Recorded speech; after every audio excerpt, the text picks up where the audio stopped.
Friday Night Lights means it's time for the final score. Your home for hard hits, big plays, and the Patient's #1 football show. The Final Score, brought to you by these sponsors. Anytime you're playing that crosstown rivalry, all of our kids are familiar with each other. Cousins are playing each other, we always tell them that, you got bragging rights for 1 year after that game. Our kids have gone to school together, they've grown up together, they've played Little League baseball and Little League football together. They might have even been on the same team. You're either rooting for the Bulldogs or you're rooting for the Rebels, and like I said, sometimes you marry a Bulldog and you marry a Rebel, and all of a sudden they're on different sides. You can definitely tell there's a little bit more energy, a little more electricity in the air when you're getting ready for this one. You never want to get beat by the team across town. When I got here, there wasn't as much maroon and white around town. I think there's a lot more right now. Last couple of years, Lee's kind of had our number, so we need to get back in the mix and get Midland High back on the map. It makes you nervous because when are they going to put it all together? We'll see. We're going to try to make sure they don't put it all together till the week after. Well, hope it all works out next week for you right there. Welcome into the Final Score. Ben Peck, Aaron Reynolds, and Aaron, of course, a city divided over in Midland. Yeah, well, fortunately here at Big 2, we are united behind a common goal, bringing you the best high school football coverage from the Basin this evening, and no bigger game locally than the Oil Town Showdown at Grande. Yes, shout out Jacob Sloan for coining that earlier today. But Midland High, Midland Lee, huge implications for both, we might add. Time for us to lay those out, set the chains for our game of the week. What happened? Midland Lee, Midland High now.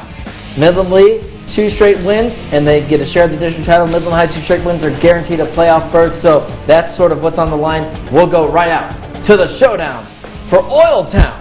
Midland High and Midland Lee, coin toss right here. And early on, of course, Midland Lee is the one playing for the district championship potentially, so they would be the ones falling behind early. Mateo Houston, 7-0 Bulldogs, and then Lee, they're going to go for it on 4th down. Mikey Serrano, though, needs a yard and is stuffed. So that sets up another touchdown. This one, Houston, H-Town again, 14-0 Bulldogs early. And then Midland High looking for more after a Midland Lee touchdown, so the Rebels are on the board. Jordan Springer, he's been a versatile weapon for them over the years. Running back, tight end, linebacker, look at that. High stepping, trying to stutter step, going inside the 5-yard line. Midland High, though, turning it over on that drive. And then Lee quickly taking advantage. Mikey Serrano to Christian Romero. Makes a man miss, gets a few blocks, gets the angle. Deuces, we're all tied up. And then the very first play for Midland High after that, Daniel Garcia, he's been so good for them.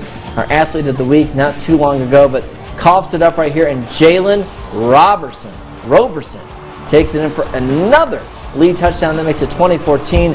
Midland High would make it a 3-point game at the half, but we see here the final score, 63-40.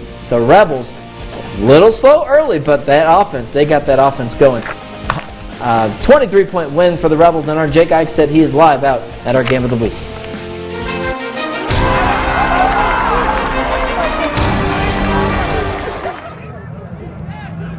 Ben, Aaron, good evening. Welcome back to Grande Communication Stadium. A game that I think we kind of anticipated what was going to happen. Midland High, though, I think, Ben, you alluded to it, surprising us, jumping off to an early lead, 14-0 early. 2 of those touchdowns coming courtesy Mateo Houston. A 4th down turnover from Midland Lee early after they tried to take a shot on 3rd and short. Didn't get it, elected to go for it in their own territory, then didn't get that. That led to that 14-0 hole early, but the Lee offense just got rolling. We know how good of a unit that is. Shamar Davis, Christian Romero, McKylan Young really stepping it up in the second half. I believe he had about 200-something rushing yards tonight. I need to get that final count for you guys, and we will.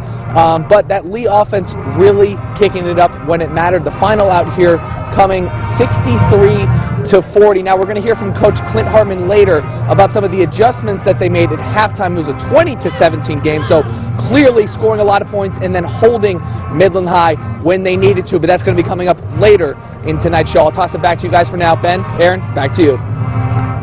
All right, thank you, Jake. Now, another game to keep an eye on. Permian taking on San Angelo Central. Permian would win a share of the district title with the win over the Bobcats tonight. So we'll see how it goes. And it was turnover-filled first half, we're told. Opening possession, Bobcats threatening Malachi Brown, one of the best quarterbacks in the district. But that was a nice pass. Wrong player, though. Only his second interception in the last 4 games. Central, though, they would get it back in the red zone once again. This time, Brown finding Jalen Lifesti.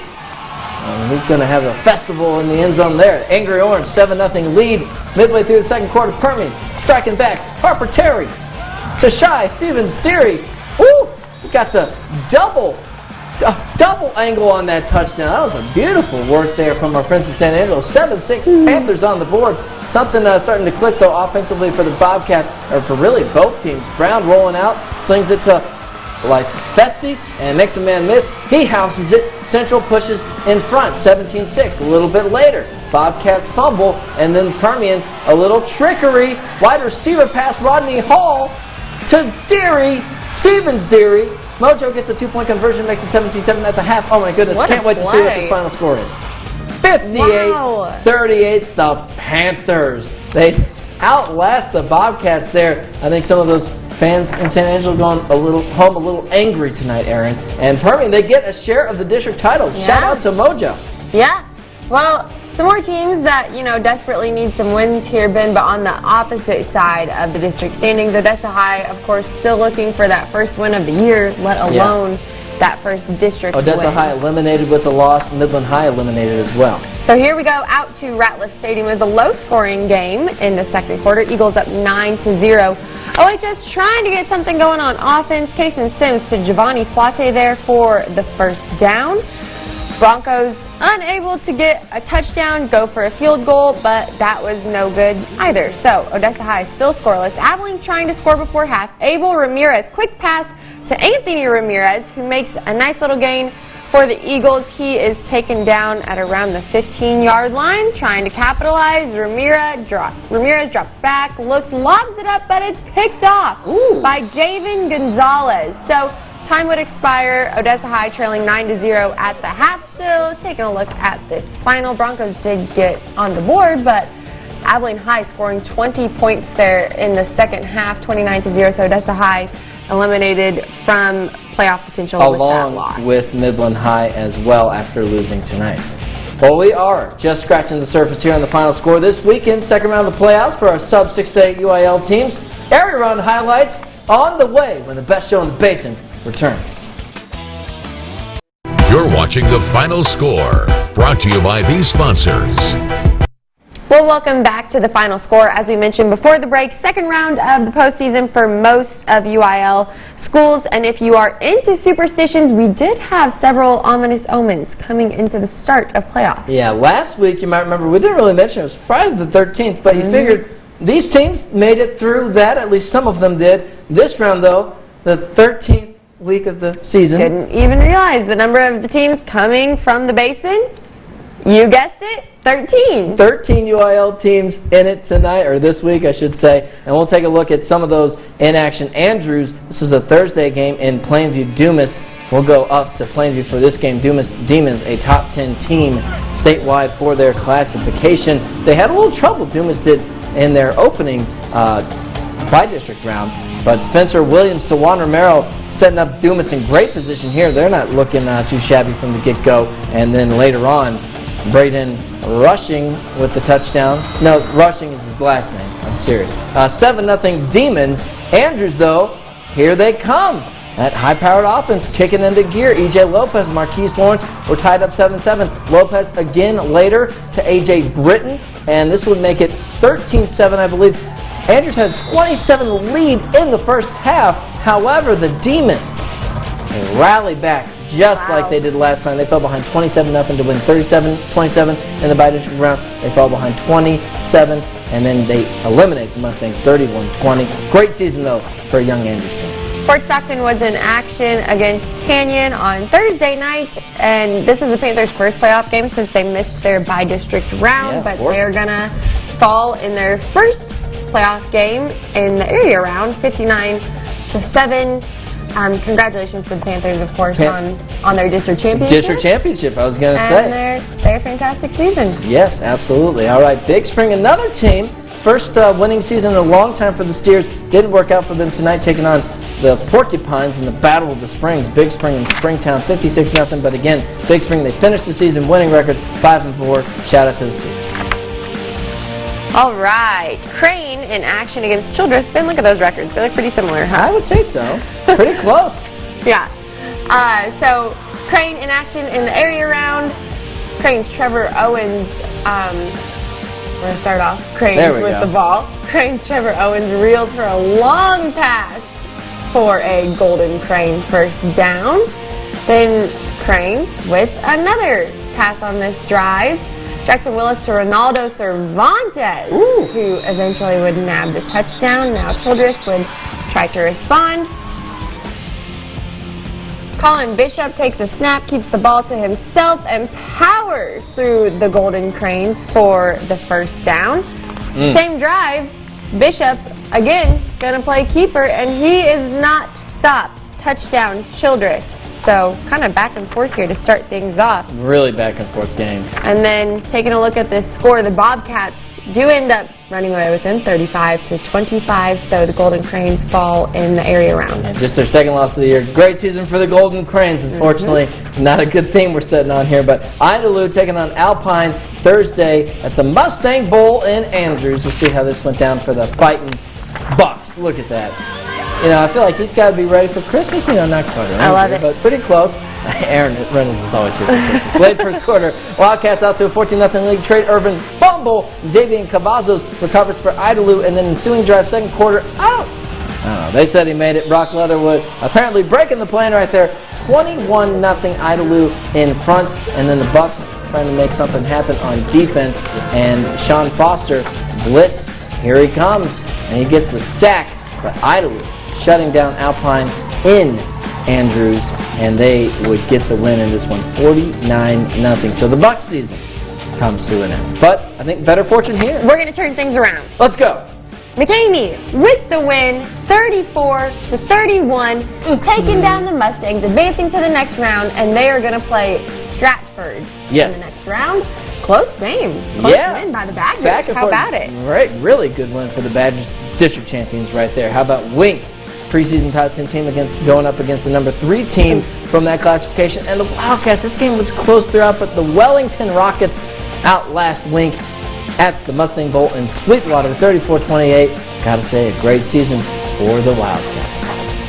Well, I'm getting a call from the booth, Ben. Okay. And we do have a timeout on the field for final score, but the beat will still go on. Up next, a special playoff performance from our Band of the Week. Yes, and when the action resumes, we're going to up the tempo. State championship contenders laying it all on the line. We're talking 6-man football. We need to catch our breath, though, before we go into that exhilarating action. It's all coming up on the best show in the Basin returns right after this. You're watching The Final Score, brought to you by these sponsors.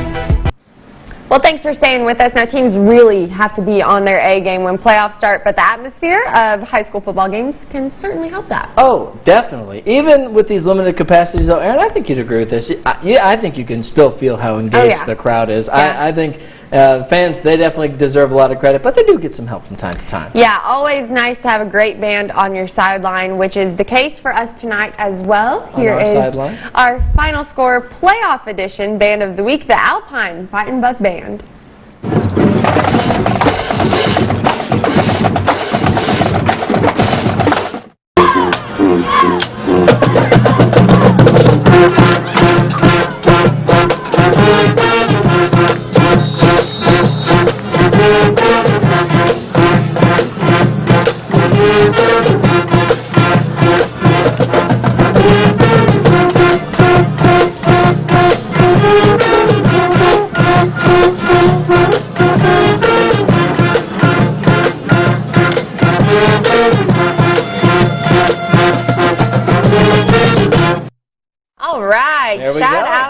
Fighting Bucks. All right, like we promised, some six-man action, and this one, probably one of the better games, honestly, of the postseason. It's a juicy one. I'm thinking about that turkey. Always tough. So Rankin taking on Sterling City out in Big Lake, Texas. Rankin County with those nice new facilities. Yes. A behemoth of a game, according to our San Angelo sister station.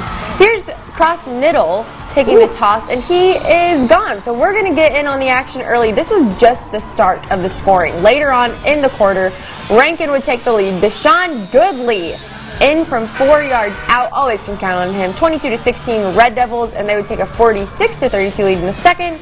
Let's light up the scoreboard. Goodley to Ben Rios with the spin move, and he is in for the Rankin touchdown. Wow, we have so many play of the week contenders. Absolutely. Red Devils up 52-40, but here come the Eagles. Niddle once again getting the pitch, and it's a foot race between him and Goodley, who's gonna win, and it looks like Niddle. Goodness. Sterling City.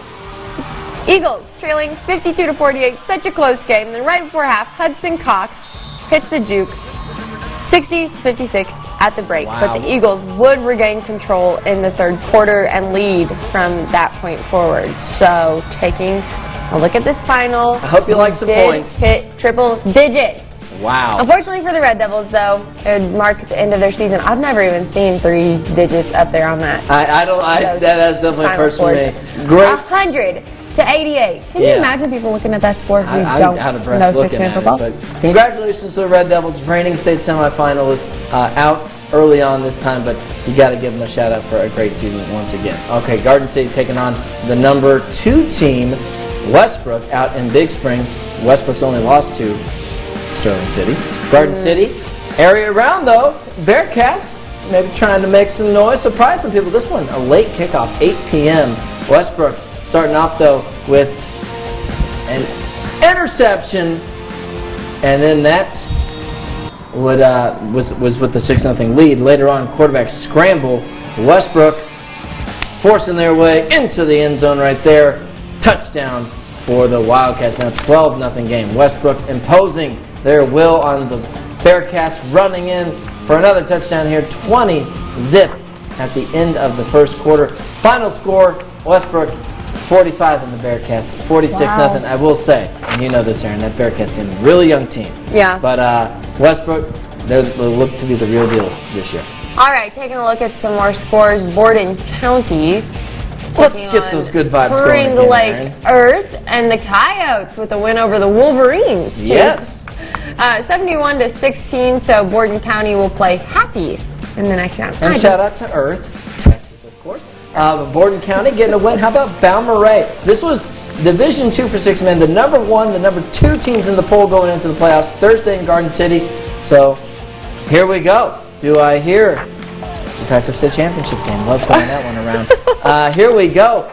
6-0 after the missed PAT for Mason Long, bringing in the touchdown for Jayton. The Bears needing to answer back, but fortunately, when you're top-ranked team, it usually means you've got a fair amount of playmakers there, and I think this guy qualifies. Thomas Contreras, putting his guy on skates. 8-6. I'll see you into the end zone. Bears, they make their conversion, they make their kick, and then we're tied 30-30 later on in the second quarter. Again, Contreras gets the toss, and look at this, coming down the sideline, gone, just coasting in. Balmorhea goes up 38-30. They had a lead, they lost it, but then they tore the door down once again. 90-46 the final, and they are moving on to the next round. They'll be taking on Motley County. Congratulations to the Bears. Hey, Ben, what would you do? Oh, no. Klondike. What would you do for a Klondike defeat their first of the season. 62-50. The Cougars eliminated. They were number 6 in the polls. Eliminated from that Region 1 bracket, but shout out to the Cougars for a fantastic season. And normally, a move might get you on the highlight, a nice move, fantastic play that can help your team win a playoff game. That's some next level stuff, though. We've seen the contenders coming up on the final score. The best play of the week on the best show in the Basin. It's all on the way. You're watching The Final Score, brought to you by these sponsors. Well, back on the final score, and we are, Aaron, approaching a fantastic time of the year. Some might say the most wonderful time of the year. First up, though, Thanksgiving with a side, of course, of high school football playoff. Now, we need to save some of that for next week. Probably enough time, though, to pace yourself for the holiday weekend. Yes. In the meantime, though, we do want to do our best to satisfy your football appetite. We think you can splurge a little bit until then. But here now, the main course for this week, our final score, play of the week.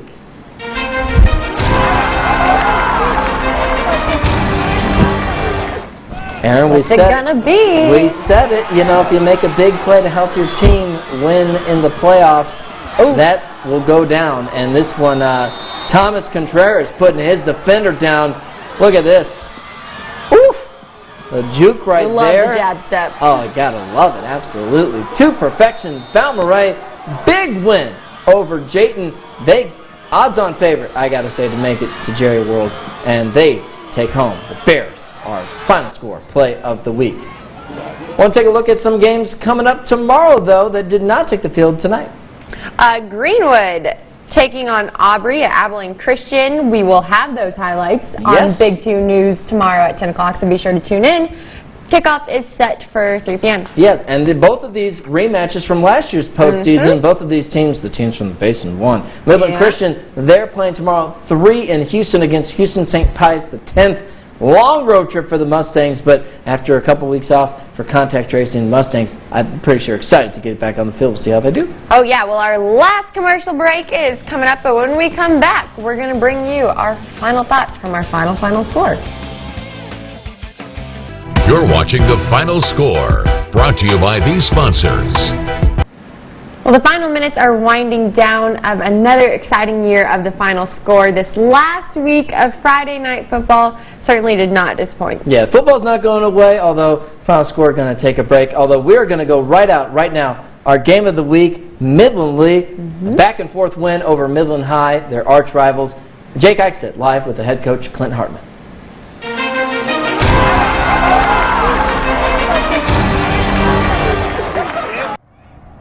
Ben, Aaron, welcome back to Grande Communication Stadium. It's funny, Ben, you joked about you guys get breaks.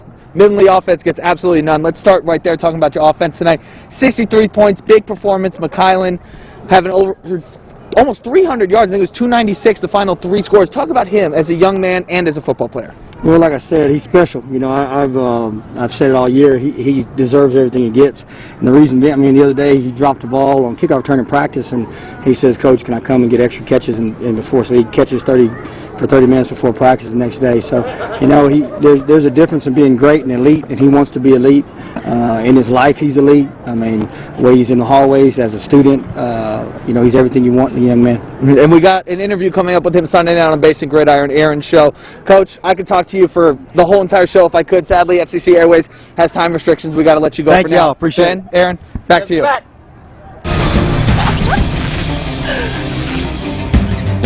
I think I heard that. It was a fleeting thought, but I think I did hear a Rebels are back. Rebs are back. Rebs are back. They were down a little bit early, but found a way. It is, as Aaron mentioned, this is our final week of the final score. We're going to continue to keep you updated on the playoffs as we go through it. But really quick, our final thoughts of the year from this final week. Aaron? Yeah, I mean, I was just kind of surprised by our 6-man games. A couple of our really top-notch, talented teams, of course, losing to really good teams, but Rankin, Garden City, Klondike, all of them out of the playoffs so far this season. But, of course, we want to congratulate them on the seasons that they had. Absolutely. Balmorhea sticking around, so shout out to the Bears. Yes. I just want to say, my final thought, I mean, we've seen, including Balmorhea, how much all these teams have to go through this year. I think I have congrats to the champs. Whoever walks away off the field in Jerry World with the state championships, they'll have to earn it this year. I know, you know, it's just so complicated, but the uncertainty, the dynamics, the weeks off, the practices, you know, whoever comes out with it, extremely well deserved. I don't care if they had to get maybe some forfeits on the way, but it'll be tough. Yeah, if there's an asterisk next to this season, it's because they had to do above and beyond what they normally do. Exactly. Well, again, that's going to do it for the final score. The final week, we'll keep you posted on the rest of these playoffs on yourbasin.com and all the way through to the state championships here on Big 2. For the last time, she's Aaron Reynolds. I'm Ben Peck. Thanks so much for watching all season.